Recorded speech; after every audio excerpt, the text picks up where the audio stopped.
Bien, mon cher Thierry, comme tu le sais, le 25 et le 26 juin se déroulera à la Sorbonne, au Panthéon et à la Maison de l'Océan la prochaine édition de notre Cité de la Réussite. Covea, que tu présides, en est partenaire depuis le premier jour et tu nous as fait un merveilleux cadeau pour nos 30 ans d'en devenir le partenaire majeur. Pour cela, merci. Le thème retenu, le temps, si important pour l'assurance, mais aussi pour un certain Marcel Proust, m'a donné l'envie pour lancer cette édition de te poser un certain nombre de ces questions. Alors avant de répondre aux questions que tu voudras, mon cher Sylvain, bien me poser, j'essaierai d'y répondre. Je souhaite te dire à quel point nous sommes heureux et à quel point aussi les équipes de tout le groupe Covea, c'est-à-dire de MAF, de MMA, de GMF, sont fiers, je dis bien fiers, d'être ce grand partenaire, ce partenaire historique, inscrit dans le temps, de la Cité de la Réussite. Merci Thierry pour tous les mots que tu viens de donner sur le travail qu'on fait depuis si longtemps, depuis 30 ans, sur cette thématique. Le but maintenant pour moi, c'est de te poser quelques questions sur ce célèbre questionnaire de Proust. Volontiers. Quel est le principal trait de ton caractère? Je dirais la patience. Ce que tu apprécies le plus chez tes amis? Leur délicatesse. Leur délicatesse parce que être ami avec moi, c'est déjà le signe d'une grande délicatesse. Ton occupation préférée? Sans surprise, la lecture. Tes auteurs favoris en prose? En prose, disons Laclos, avec son style hors du commun, ciselé, scalpel. Proust, inévitable.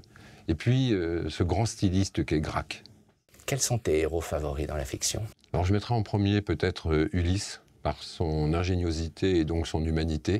Et puis Charles Swann, pour son impossibilité à voir le réel, ce qui en fait lui aussi un personnage très humain.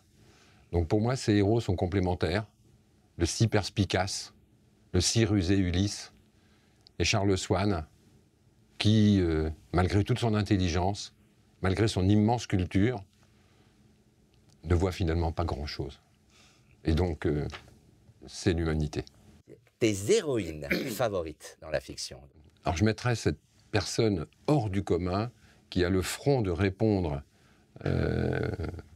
au prince de Parme, la Sanseverina. Et puis ce personnage un peu plein d'élégance, énormément de réserve, d'une subtilité, d'une intelligence, à tel point qu'on se demande si ça n'est pas Jean de Libredin qui a servi de modèle pour ce personnage, c'est Madame de Villeparisis.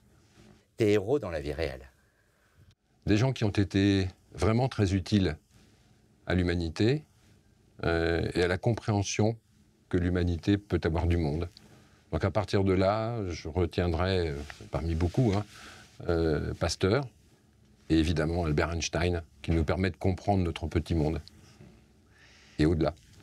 Tes héroïnes dans l'histoire? Je mettrais volontiers Olympe de Gouges, qui a énormément apporté en termes d'oxygénation de la réflexion. Et puis, sans doute, quelqu'un qui a fait preuve d'un courage sans aucune défaillance. Je pense à Simone Veil. On a eu la chance de recevoir. Ce que tu détestes par-dessus tout? L'indifférence. Les personnages historiques que tu méprises le plus? Je serais sans originalité. C'est à la fois de la stupeur, de l'horreur, plus que du mépris. Je donne deux noms parmi d'autres, Eichmann et Mengele. La réforme que tu estimes le plus?